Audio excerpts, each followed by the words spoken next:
Hi, I'm Vanessa, and today I'm going to talk about this really awesome, great news that was just released a few days ago by the U.S. Department of Justice. Finally, the U.S. Department of Justice is actually doing something that I want them to do for a change, which is great. It is so hard to get their attention on much of anything, and I'm not even going to that topic.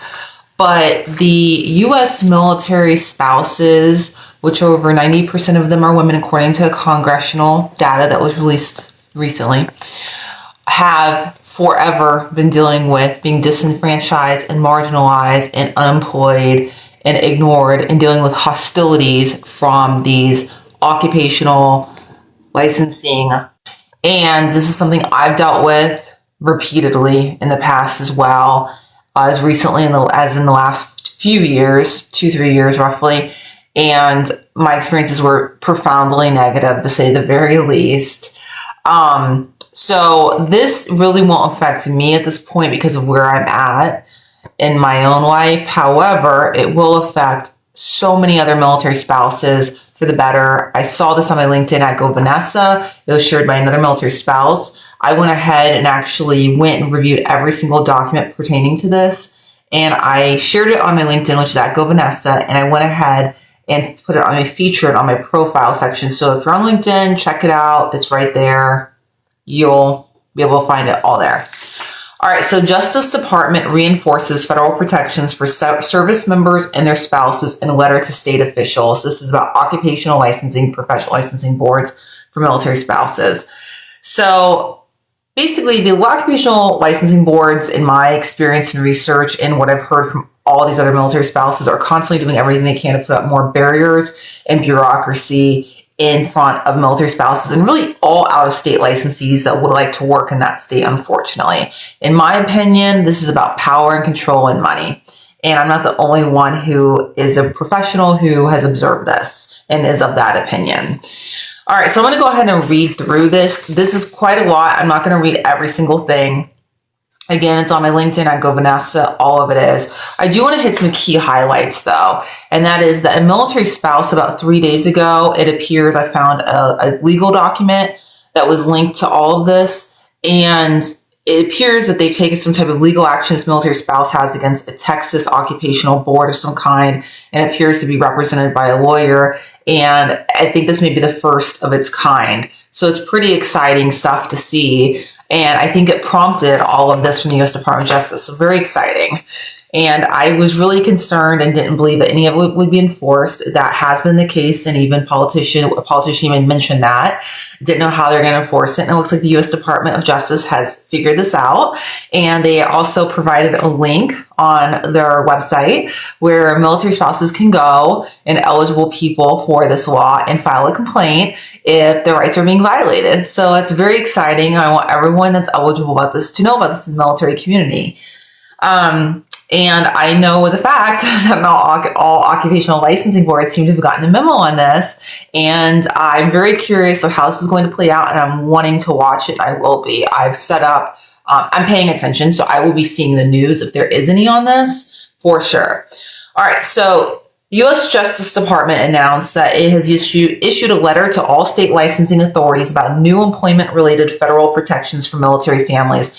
The letter informs state licensing authorities about Congress's recent amendment to the Service Member Civil Relief Act, SCRA, that allows service members and their spouses to use their professional licenses or certificates in new jurisdictions, aka like new states that they move to, if they are relocating because of military orders and meet certain other requirements. So the U.S. Department of Justice also has an informational like brochure handout that they link to as well. I linked to that and featured it on my LinkedIn at Go Vanessa. Service members, this is a quote, service members and their families should not face unnecessary barriers to employment because of the sacrifices they make in service to our country, said Attorney General Merrick B. Garland. The guidance we are issuing today reflects the Justice Department's commitment to honoring our nation's service members and their veterans, not just with words, but also with action. So I firmly believe that this is all happening right now because of the recruiting retention shortage situation. At any time, anyone could have chosen to have done this in the past several decades and generations as credentialing, licenses, certifications have become more and more required and pronounced for various types of employment. However, they chose not to. And I think that the only reason that this is happening right now, this law was passed, the Justice Department's getting involved, is because the recruiting retention issues have become noticeable enough for Congress to now care. All the while, though, for many years, it's been a situation every time, to include right now, they're constantly talking about and debating about, and there's special interest groups and people out there with deep pockets that would like to eliminate all compensation and benefits for the military community, period. And when you treat humans like they're disposable, why would they want to commit their lives to that? So I think that's why we're getting this, is because the recruitment retention issue. Service members, another quote, bear great burdens to protect and advance our democracy, and families of these dedicated military professionals often make sacrifices on our behalf, including frequent moves, very true, childcare challenges, yes, because it's super expensive for everyone in this country, and interruptions or barriers to employment, said Assistant Attorney General Kristen Clark of the Justice Department's Civil Rights Division. The resources that we are making available should empower many service members and military spouses with professional licenses to better navigate the burdens that can result from frequently moving around the country. I think that they're really going to have to come down hard on these occupational licensing boards to get this enforced, though. And I'm just so proud of the military spouse that is pursuing this formally and taking legal action, because that is just so challenging with the American legal system being the way it is. I don't know how she was even able to figure that out. I really don't. In January 2023, Congress added a new provision to the SCRA, which is Service Member Civil Relief Act, a law that provides service members and their families with a wide variety of financial and housing protections to make it easier for service members and military spouses to have their professional licenses recognized when they relocate to another state due to military orders.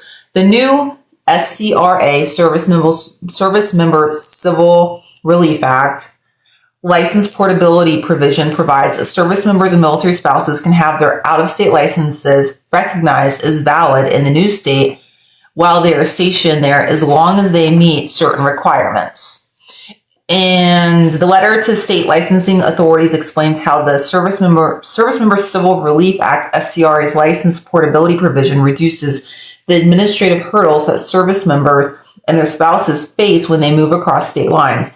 The documents explain the requirements service members or their spouses must meet to have their license or certificate recognized as valid under this new law.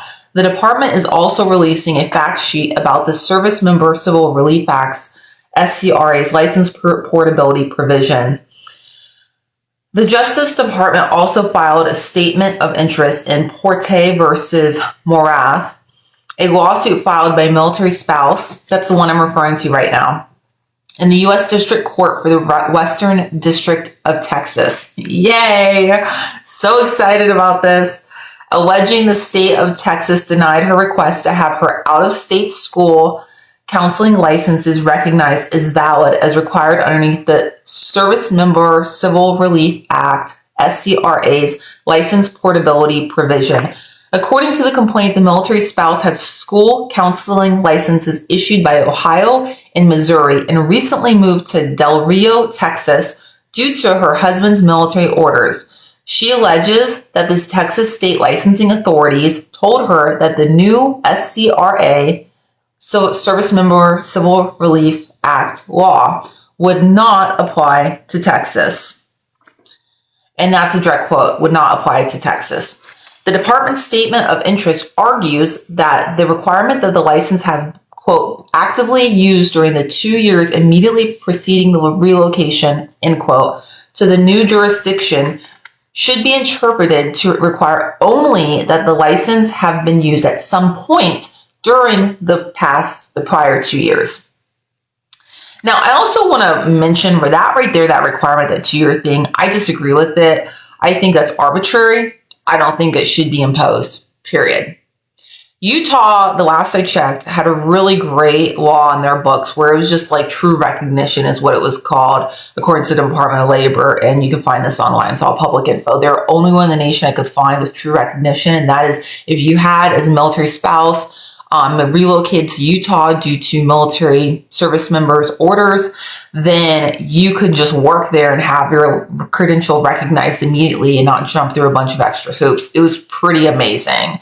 And so I think true recognition is what should happen, and not this, oh, you had to have worked at some point in the last 2 years or use the license. Because at the end of the day, I have no doubt in my mind, I am of the opinion that occupational and licensing boards, many of them are going to continue to try to impose barriers and interpret things in a way that is disadvantageous to anyone with an out-of-state license trying to work in their state. And I believe that this is due to, in my humble opinion, due to power, control, and money. That's what I think it's about. So I don't think that this law is as good as it could be, but it's certainly better than nothing. Okay, back to this Department of Justice statement. It also discusses the significant public interest that is served by reducing barriers to licensure and increasing career opportunities for service members and their spouses. And I agree with that, but I also want to say something that blows my mind about this whole out-of-state licensee thing, whether we're talking about the military community or just in general, is that a lot of the occupations that are utilized with these credentials by military spouses and others are in shortage. Like medical professionals, mental health professionals, teachers, so many people, and yet still they'll try to, the occupational licensing board, to keep these people out and unemployed.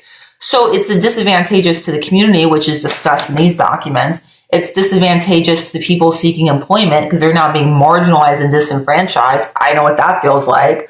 So it doesn't make sense. And I just, again, think this is about power grab, in my opinion. Okay. Quote, this federal law is in place to help military spouses maintain their careers and financial security while enduring already stressful life changes. Yes, that is right. Another thing I'd like to point out about this is that the constant conflicts that military spouses are going to face more often than not with things like, for example, as simple as just trying to have a career, but there's countless other barriers as well to just life in this lifestyle. It is unhealthy. It is unhealthy. It is toxic. It is dysfunctional. And it really does contribute to, in my opinion, adverse health outcomes for people in this lifestyle to constantly have to be in conflict and have to fight for some basic rights and recognition. And, you know, the way that people are treated in this lifestyle is not favorable. And this stuff is just one more example, and it's long overdue that action's been being taken. Okay, so back at this. So U.S. Attorney Jamie Esparza, okay, I'm probably butchering that, for the Western District of Texas, quote, ultimately, the Service Member Civil Relief Act, SCRA, strengthens America's military families and our overall national security. And that is not something any agency should interfere with. I love that quote. Service members and their spouses who are covered by this new law are likely eligible for military legal assistance and can contact their local legal assistance office for help. Okay, I'm just going to be really honest with you now. My experience with these JAG offices, these military legal offices, have not been positive. Historically, trying to get a hold of them, trying to get a phone call, trying to get basic access has been basically impossible. Impossible. And if you read, historically, I read the regulations about JAG or military attorneys, and it states very clearly when I last read them that they're basically, my words, not theirs. Those attorneys are there to basically serve the institution and that base and kind of keep that bureaucracy running. They're not there for the benefit of military community members, military families, military service members' benefits.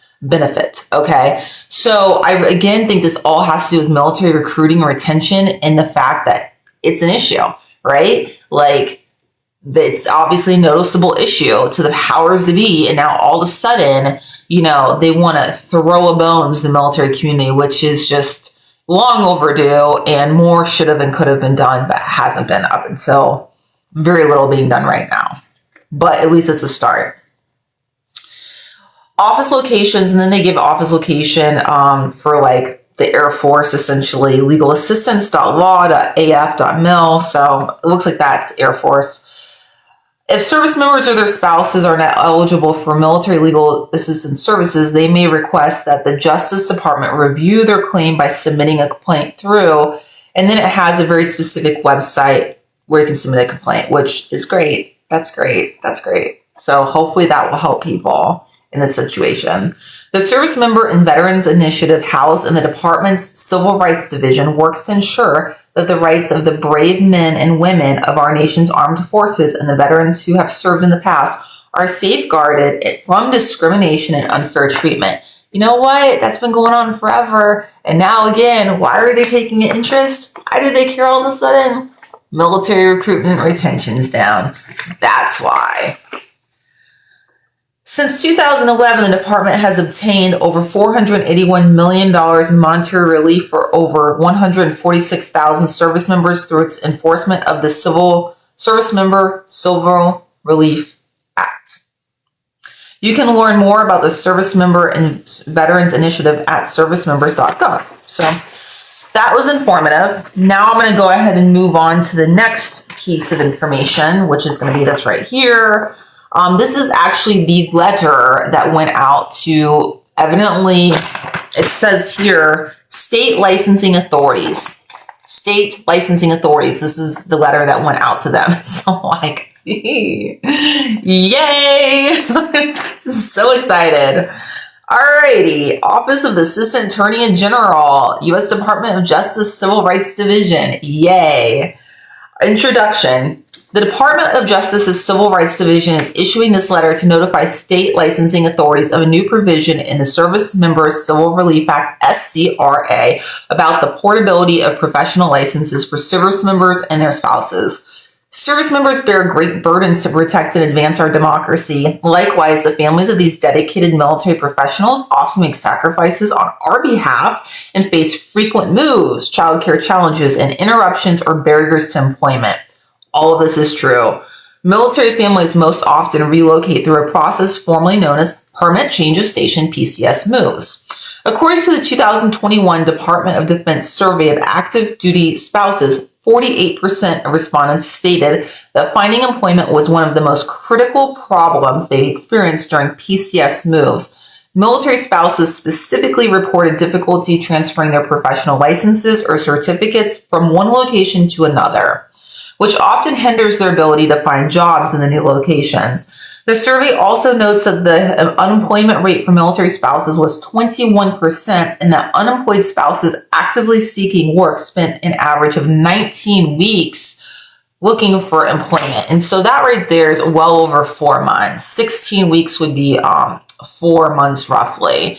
And so that's close to 5 months roughly is what they're saying. And I mean, that's if you're lucky enough where it even works out in your favor, because if you're dealing with these credentialing issues, you're likely not going to be very successful more often than not. I was reading on LinkedIn, someone posting that they're licensed in 3 different states. I don't even know how they pulled that off. I really don't. These states, I was in a state, they wanted you to pay all this money. Like we're talking hundreds, if not thousands of dollars in fees. That's just totally unnecessary. They're intentionally, these occupational and professional licensing boards are intentionally placing barriers in front of these military spouses and any out-of-state licensee, really, most of them, to basically hinder them from getting the occupational credential they need to work. And it's just unfortunate. The Service Member Civil Relief Act, SCRA, provides service members and their dependents with certain financial and due process protections during military service. And I actually have found that helpful. Many years ago when I was on active duty in the military, I actually utilized that and was made aware of it through word of mouth. And it actually did assist me in something very tangible. So it is definitely helpful. That law and knowledge of the law is helpful, but in then enforcing it can be tricky, which is where we're at right now with this occupational licensing situation. All right, so on January 5th, 2023, the current president signed the Veterans Auto and Education Improvement Act of 2022, HR 7939 into law. This law amends the Service Member Civil Relief Act, SCRA, by adding a new section called, quote, portability of professional licenses of service members and their spouses, end quote. We request that you carefully review the information in this letter and evaluate your practices to ensure compliance with this new federal law. Again, this went out to state licensing authorities regarding professional occupational licensing for military spouses and anyone else that would be eligible in the military community underneath this new law.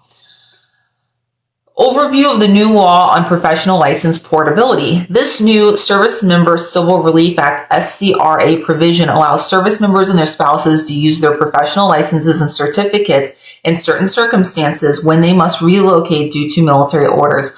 For a license to be considered valid in a new location, a service member or their spouse must satisfy the following 5 criteria. Number 1, have moved to a location outside the jurisdiction of the licensing authority that issued the covered license or certificate because of orders for military service. 2, provide a copy of the military orders to the licensing authority in the new jurisdiction. 3, have actively used the license or certificate during the 2 years immediately preceding the move. I disagree with this provision. I don't think it should have made it into the law. It is arbitrary, and they should immediately remove that. But that is currently, unfortunately, the law. 4, remain in good standing with A, the licensing authority that issued the covered license or certificate, and B, every other licensing authority that issued a license or certificate valid for a similar scope of practice and in the discipline applied for in the new jurisdiction. And 5, submit to the authority of the licensing authority in the new jurisdiction for the purpose of standards of practice, discipline, and fulfillment of any continuing education requirements. If these 5 criteria are met, the service member or their spouse's covered license or certificate, quote, shall be considered valid at a similar scope of practice and in the discipline applied for in the new jurisdiction, end quote, for the duration of military orders. The new law's impact on interstate licensure compacts. Some states are members of interstate licensure compacts. So my understanding, last I heard, is that nurses are a part of that. And so good for them. That sounds great. I wish all occupations were so friendly with each other, had such a great collaborative working relationship across state lines. Unfortunately, most do not seem to. Okay, so let's get back to this. So let's see. Where a service member or their spouse is relocating from one state to another state involved in the same interstate licensure compact, the rules of that interstate compact instead of the new Service Member Civil Relief Act SCRA provision applied to the covered license at issue. And I think that they're just trying not to interfere with what's already been set up that actually works for people. Like the nurse thing that I'd heard about is working. Don't take my word for it, but I'd heard very good things about it. If, however, a service member or their spouse has a license or certificate issued by a state involved in an interstate licensure compact, but is relocating to a state not involved in the same interstate compact, the new Service Member Civil Relief Act SCRA provision applies. Additionally, if a service member or their spouse has a license not covered by any interstate licensure compact, the new Service Member Civil Relief Act provision applies. I also want to say, as I'm reading this, I am not a lawyer. I have not been to law school. This is not legal advice. This is not professional advice. If you need a professional, please find one. I am reading off of the U.S. Department of Justice's information that they publicly post on their website. And I've shared this on my LinkedIn at GoVanessa. It's featured right now. So if you go over there right now, it'll be in the featured section of my profile. Effective date of the new law. This new part of the Service Member Civil Relief Act, portability of professional licenses of service members and their spouses, went into effect on January 5th, 2023, when the current president signed the bill into law. Service members and their spouses can now take advantage of this benefit underneath the Service Member Civil Relief Act, SCRA. Enforcement authority for the new law, and this is going to be interesting. Congress has provided the Attorney General with enforcement authority under the Service Member Civil Relief Act, SCRA, which includes this provision regarding the portability of professional licenses and certificates. Specifically, this authority has been delegated to the Civil Rights Division and authorized lawsuits in federal district court against those who engage in 1, a pattern or practice of violations, or 2, violations that raise issues of significant public importance. This is going to be interesting. The Civil Rights Division is proud of its work to enforce the Service Member Civil Relief Act, SCRA, and supports service members and their families. Since 2011, the Justice Department has obtained over $480 million in monetary relief for over 147,000 service members underneath the Service Member Civil Relief Act, SCRA, on issues involving judgments, among others. We appreciate your efforts in ensuring compliance with this new provision of the Service Member Civil Relief Act that is designed to support military families. Yay! Okay, so then as additional resources, it says you can find additional information about the Service Member Civil Relief Act, SCRA, professional licensure and interstate licensure compacts through the following links, and it has several of them: servicemembers.gov, License Finder, Career One Stop, that's Department of Labor website, it looks like, militaryOneSource.mil, and then it has that legalassistance.law.af.mil website listed again. It has this civil rights justice link about where complaints can be filed if licensing boards don't want to cooperate, basically. And then conclusion, the Service Member Civil Relief Act, SCRA, provides important legal protections for our military families who do so much for our country. We hope that this new law eases some of the significant burden that constant moves around the country can create. The Justice Department appreciates your assistance in ensuring the rights of our nation's service members and their families are safeguarded.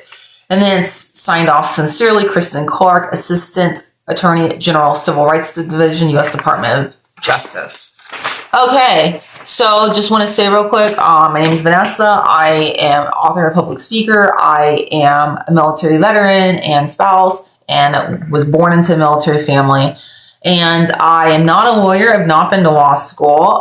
This is not any kind of legal advice, professional assistance whatsoever. I'm just read off all this information from the U.S. Department of Justice about the Service Member Civil Relief Act, the new provision pertaining to military spouse, occupational, professional licensing that also applies to other members of the military community, like service members potentially. And before I wrap up, does anybody have any